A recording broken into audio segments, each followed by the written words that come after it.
আল্লামা Adham রহিমাহুল্লাহ এবার বাগানের ভিতরে প্রবেশ করলেন। বাগানের ভিতরে প্রবেশ করার পরে তিনি দেখতে পেলেন একজন বাগানের ভিতরে একজন বুড়িমা বসে আছে। বুড়িমাকে ডেকে বললেন, বুড়িমা, আমি একজন মুসাফির মানুষ, আমি একটা নদীর ঘাটলা থেকে ক্ষুধার তাড়নায় ফল খেয়ে ফেলেছি। এই ফলের কোয়ালিটি আর কালার আপনার বাগানের কালারের সাথে মিল আছে। এই জন্য আমি বুঝতে পারলাম, জানতে পারলাম এই ফলের মালিক আপনি হবেন। সুবহানাল্লাহ বলেন। তো ইব্রাহিম ইবনে আদহাম তিনি তো বড় আল্লাহর ওলি হয়ে গেছেন, তিনি তো বহুত বড় বুজুর্গ, ঠিক আছে, কিন্তু বুজুর্গটা হইলেন কিভাবে? আল্লামা আদহাম রহিমাহুল্লাহ অর্থাৎ ইব্রাহিমের বাবা আদহাম রহিমাহুল্লাহ তিনি নিজেও আল্লাহর ওলি ছিলেন। সুবহানাল্লাহ, জোরে বলেন সুবহানাল্লাহ। কত বড় বুজুর্গ ছিলেন। আর ইব্রাহিম ইবনে আদহাম কিভাবে হইলেন, তার গর্ভে থেকে তার ওরস থেকে কিভাবে হইলেন?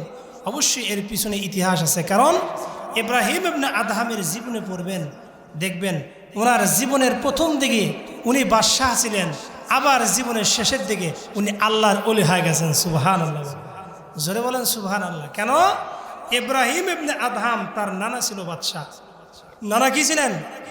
নানা ছিলেন বলখের বাদশাহ। আর ইব্রাহিম ইবনে আদহামের বাবা আল্লামা আদহাম রহিমাহুল্লাহ ছিলেন আল্লাহর ওলি। এই জন্য ওনার জীবনের শুরুর দিকে উনি বাদশাহিত্ব করছেন। বাবা যেহেতু আল্লাহর ওলি ছিলেন, জীবনের শেষে গিয়া উনি দরবেশ হয়ে গেছেন। সুবহানাল্লাহ। কিভাবে হইল? এর ছোট্ট একটা ইতিহাস ঘটনা আমি আপনাদের সামনে বলতে যাচ্ছি, শোনার জন্য রাজি আছেন তো ইনশাআল্লাহ? রাজি আছেন তো ইনশাআল্লাহ? আল্লামা আদহাম রহিমাহুল্লাহ কত বড় বুজুর্গ ছিলেন। আল্লামা আদহাম রহিমাহুল্লাহ একদিন নদীর কিনারা দিয়ে তিনি হাঁটতেছেন। কি করতেছেন বলেন? হাঁটতেছেন। বলে চলতে চলতে হাঁটতে হাঁটতে ওনার এত ক্ষুধা লেগেছে, এত ক্ষুধা ওনার লেগেছে। আল্লামা আদহাম রহিমাহুল্লাহ কি খাবেন, এই খাওয়ার কোনো জিনিস ওনার কাছে নাই। তো অনেকক্ষণ দীর্ঘক্ষণ অপেক্ষা করার পরে দেখতেছে নদীর ভিতর দিয়ে একটা ফল ভেসে আসতেছে। সুবহানাল্লাহ, আরো জোরে বলেন সুবহানাল্লাহ। আচ্ছা, ক্ষুধা লাগছে আপনার, সারাদিন খান নাই, আপনার পরোটা দেখেন হোটেলে বাসি হয়ে গেছে, সকালে বানাইছে, আপনি আসের পরে কিছুই খান নাই, আশেপাশে দোকানও কিছু নাই। বলেন তো ঠান্ডা পরোটা খাবেন কি খাবেন না? বলেন বলেন খাবেন কি না? কেন খাবেন? ক্ষুধার একটা যন্ত্রণা, ক্ষুধার একটা জ্বালা, এই জন্য আপনি খাবেন। তো আল্লামা আদহাম রহিমাহুল্লাহ তিনি নদীর ঘাটলা দিয়া সুন্দর একটা সেফ ফল, আনার ফল ভেসে আসতেছে। ক্ষুধার তাড়নায় উনি কি করবেন, এই জন্য ফলটা উনি খেয়ে ফেলছেন। একই কাহিনী আব্দুল কাদের জিলানী রহিমাহুল্লাহর বাবার শানেও এই ঘটনায় আছে। সুবহানাল্লাহ বলেন। তাই বলে কিন্তু এটা আব্দুল কাদের জিলানীর বাবার গল্প কিন্তু নয়। আল্লামা আদহাম রহিমাহুল্লাহ বলেন যে আমি ওই নদীর ঘাটলা থেকে ওই ফলটা নিয়ে আমি খেয়ে ফেললাম। খাওয়ার সময় আমার দিলের ভিতরে কোনো চিন্তা চেতনা ছিল না, কিন্তু ফলটা খাওয়ার পরে আমার ভিতরে হুঁশ ফিরে আসলো। কি করলাম?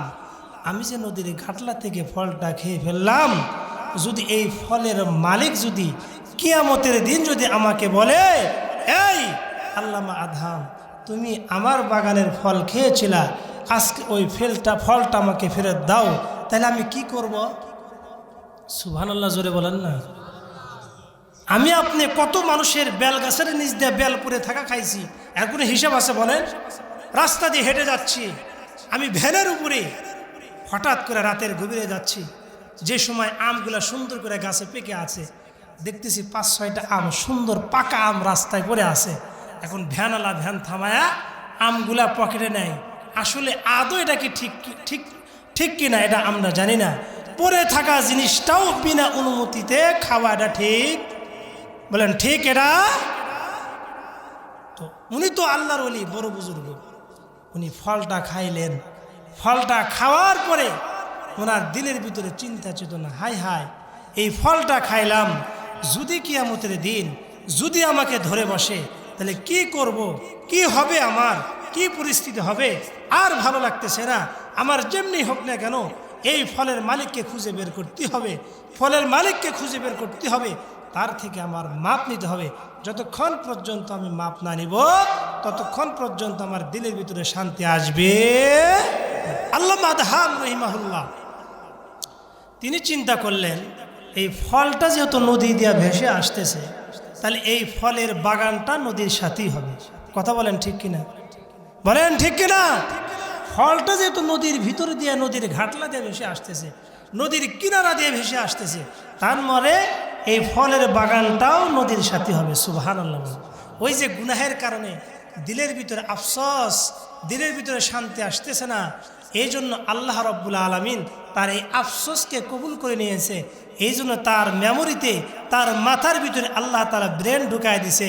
তুমি ভাবো, ফল যেহেতু ঘাটলার থেকে খেয়েছো, তাহলে অবশ্যই ফলের বাগানটা নদীর কিনারায় হবে। সুবহানাল্লাহ, জোরে বলেন সুবহানাল্লাহ। এখন আল্লামা আদহাম রহিমাহুল্লাহ পা পা হাঁটি হাঁটি তিনি একদম কিনারা দিয়া চলতেছেন, চলতে চলতে দেখেন সুন্দর একটা বাগান, যে বাগানের ফল আর আমি যে ফলটা খেয়েছি হুবাহু মিল আছে, এর ভিতরে কোনো সমস্যা নাই। সুবহানাল্লাহ, আরো জোরে বলেন সুবহানাল্লাহ। আল্লামা আদহাম রহিমাহুল্লাহ এবার বাগানের ভিতরে প্রবেশ করলেন। বাগানের ভিতরে প্রবেশ করার পরে তিনি দেখতে পেলেন একজন বাগানের ভিতরে একজন বুড়িমা বসে আছি। বুড়িমাকে ডেকে বললেন, বুড়িমা, আমি একজন মুসাফির মানুষ, আমি একটা নদীর ঘাটলা থেকে ক্ষুধার তাড়নায় ফল খেয়ে ফেলেছি। এই ফলের কোয়ালিটি আর কালার আপনার বাগানের কালারের সাথে মিল আছে। এই জন্য আমি বুঝতে পারলাম, জানতে পারলাম এই ফলের মালিক আপনি হবেন। সুবহানাল্লাহ বলেন। ও বুড়িমা, আপনার কাছে আসার কারণ হলো এই যে ফল আমি ক্ষুধার তাড়নায় খাইলাম, এখন শুধুমাত্র কেবলমাত্র আপনার কাছে আসার উদ্দেশ্য হলো আপনার গাছের ফল খেয়েছি, আপনি যেন কিয়ামতের দিন কোনো দাবি না রাখেন। এই জন্য শুধুমাত্র কেবলমাত্র আপনার কাছে এসেছি মাপ চাওয়ার জন্য। আপনি দিল থেকে আপনি এই ফলের দাবিকে অন্তর থেকে ছেড়ে দেন। সুবহানাল্লাহ বলেন। ওই বুড়িমা ডেকে বলে, বাবা শোনো, এই ফলের বাগানের মালিক তো আমি একা নই। এই যে বাগান দেখতেছো, এই বাগানের মালিক হলেন দুইজন। অর্ধেক বাগানের মালিক হলাম আমি, আর অর্ধেক বাগানের মালিক হলেন এই বলখের বাদশাহ। সুবহানাল্লাহ বলেন। আমি আমার অর্ধেক ফলকে মাফ করে দিলাম, আর অর্ধেক ফল মাপ নেওয়ার জন্য তোমার অবশ্যই অবশ্যই বলখের বাদশার কাছে যেতে হবে। আল্লাহু আকবার। আল্লামা আদহাম রহিমাহুল্লাহ পা পা হাঁটি হাঁটি সামনের দিকে অগ্রসর হলেন। চলতে চলতে শেষ পর্যন্ত বলখের বাদশার রাজ্যের ভিতরে প্রবেশ করলেন। রাজাকে শুরু থেকে A to Z সব কথা তিনি তাকে খুলে বললেন। বলার পরে এবার রাজা ডেকে বলে যে, হ্যাঁ, তুমি তো সাধারণ কোনো মানুষ নয়, অবশ্যই অবশ্যই তুমি কোনো আল্লাহর ওলি হবে। আমি তোমাকে মাফ করে দিব, শর্ত হলো আমার কন্যাকে যদি তুমি বিবাহ করতে পারো, তাহলে অবশ্যই অবশ্যই আমি আমার অর্ধেক বাগান অর্থাৎ অর্ধেক ফলকে মাফ করে দিতে পারবো। সুবহানাল্লাহ বলেন। নারে তাকবীর। দ্বিতীয় বক্তার আগমন। নারে তাকবীর। আমাদের দ্বিতীয় মেহমান এসে গেছে। আমাদের কি আর কোনো টেনশন আছে? বলেন, আর কি টেনশন আছে? ওয়াজ ছেড়ে দেবো না ঘটনা শেষ করবো? ওয়াজ শেষ করবো না ঘটনা ছেড়ে দেবো? ঘটনা ছেড়ে দিই, হুজুর যেহেতু চলে আসছে। আল্লামা আদহাম রহিমাহুল্লাহ আখিরাতের দিকে তাকায়া দুনিয়াকে বর্জন করেছেন, শুধুমাত্র বাদশাকে বললেন আখিরাতের দিকে তাকায়া হলেও আমি আপনার মেয়েকে বিবাহ করব। সুবহানাল্লাহ বলেন। এবার দুইজনের ভিতরে বিবাহ হয়ে গেল। বেশ কিছুদিন চলে যাওয়ার পরে এবার রাজা আর স্ত্রী তার মেয়েকে ডেকে বলতেছে, মা, তোমাকে তো আমরা আল্লাহওয়ালা পরহেজগার মানুষের সাথে তোমাকে বিবাহ দিয়েছি, হাতে তুলে দিয়েছি। ও মা, তোমার স্বামী কি তোমার রাতে যে একটা হক আছে ওই হক আদায় করে কিনা? সুবহানাল্লাহ বলেন না। এবার রাজার মেয়ে ডেকে বলে, মা, আমার বাবা এমন আল্লাহওয়ালার সাথে আমাকে উঠায় দিছে, বলে সে তো শুধুমাত্র ইশার সালাতের পরে থেকে নিয়ে ফজর পর্যন্ত শুধুমাত্র তার ইবাদতের ভিতরে মগ্ন থাকে। আমার যে একটা হক আছে, এই হক তো সে আদায় করে না। ঝামেলা কমলো না বাড়লো বলেন? রাতে যে একটা হক আছে এটা আদায় করে। এবার সকাল হওয়ার সাথে সাথে বাদশার স্ত্রী বলে, এই বাদশাহ, তোমার মেয়েকে এমন এক বুজুর্গের সাথে বিয়ে দিছ, সে তো রাতের হক আদায় করে না। তুমি তাড়াতাড়ি ওই বুজুর্গকে বলে দাও, রাতের হক যদি আদায় না করে তাহলে আমি তোমাকে মাফ করে দেব না, ফল অর্ধেক ওই রকমই থাকবে। এবার রাজা আল্লামা আদহাম রহিমাহুল্লাহকে ডেকে বলেন, আদহাম রহিমাহুল্লাহ, তোমার সাথে আমার মেয়েকে, আমার কন্যাকে বিবাহ দিয়েছি, তুমি কি রাতের হক আদায় করো? বলে না। বলে যতক্ষণ পর্যন্ত রাতের হক আদায় না করবে ততক্ষণ পর্যন্ত আমি তোমাকে মাফ করে দেব না, এখন পর্যন্ত মাফ করি না। আল্লামা আদহাম রহিমাহুল্লাহ বলেন, এখন যখন রাত্রি চলে আসছে, রাত্রি আসার পরে রাত্রিবেলা এবার তিনি দুনিয়াবি স্বার্থে নয়, আখিরাতের স্বার্থে দুনিয়ার কাজের ভিতরে লিপ্ত হয়ে গেছি। ঐতিহাসিকগণ লেখেন, বলে ফজরের সালাতের আগে তাহাজ্জুদের ভিতরে যখন দুনিয়াবি কাজ থেকে ফারেক হওয়ার পরে তাহাজ্জুদ সালাতের ভিতরে উনি লিপ্ত হয়ে গেছে। লিপ্ত হওয়ার পরে তিনি আল্লাহর কাছে ডেকে বলে, ওগো মালিক, আমি আজকে কেবলমাত্র শুধুমাত্র আজকের রাতটাই শুধুমাত্র দুনিয়ার জন্য আমি কি করেছি, খরচ করেছি। গো মালিক, তুমি আমাকে মাফ করে দাও। মালিকের দরবারে এত কাদা কাঁদেছে, যেই কাদার কারণে আল্লাহ রব্বুল আলামিন ওই রাতেই তার মৃত্যু হয়ে গেছে। সুবহানাল্লাহ বলি। এই যে এক রাতের ফসল হলো ইব্রাহিম ইবনে আদহাম। সুবহানাল্লাহ জোরে বলেন। ইব্রাহিম ইবনে আদহাম, এই যে ইব্রাহিম ইবনে আদহামের নানা ছিল রাজ্যের সবচেয়ে বড় বাদশাহ, আর বাবা ছিল আল্লাহর ওলি।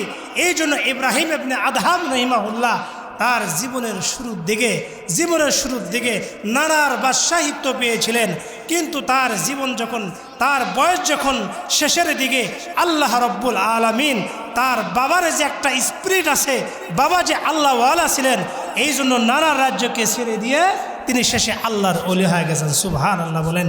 এই জন্য গুনাহকে ছাড়তে হবে, বেশি বেশি নেকি অর্জন করতে হবে। করবেন তো ইনশাআল্লাহ। কে কে জান্নাত পেয়ে রাজি আছে একটা হাত উত্তোলন। আল্লাহ সকলকে এই জান্নাতের মেহমান হিসেবে কবুল করুন, সবাই আমিন। হাত নামায়। হযরতে আবু হুরায়রা রাদিয়াল্লাহু তাআলা বললেন, ইয়া রাসূলুল্লাহ, আল জান্নাতু মা বিনাউহা, জান্নাত কি দ্বারা তৈরি করা হয়েছে? আল্লাহর হাবিব সাল্লাল্লাহু আলাইহি সাল্লাম বললেন, লাবিনাতুম মিন ফিজ্জাতিন ওয়া লাবিনাতুম মিনাজ যাহাবা, জান্নাতের ইট, একটা ইট হবে রূপার আর একটা ইট হবে স্বর্ণের। সুবহানাল্লাহ বলেন। সাহাবায়ে কেরাম প্রশ্ন করলেন, ইয়া রাসূলুল্লাহ, সবচেয়ে নিম্ন কোয়ালিটি জান্নাত যাকে দেওয়া হবে তার নিয়ামতটা কেমন হবে? আল্লাহর হাবিব বললেন, আদনা আহলিল জান্নাহ, যাকে সর্বনিম্ন জান্নাত দেওয়া হবে, আল্লাযী লাহু সামানুন আলফা খাদিমিন, তার জন্য জান্নাতের ভিতরে ৮০,০০০ খাদিমের ব্যবস্থা রাখছে। ওয়াসনাতা সাবউনা যাওজা, তার জন্য ৭২ জন হুর রেখেছেন। সুবহানাল্লাহ। তাহলে হুর কয়জন? ৭২ জন। আর খাদেম কয়জন? বলেন ৮০,০০০।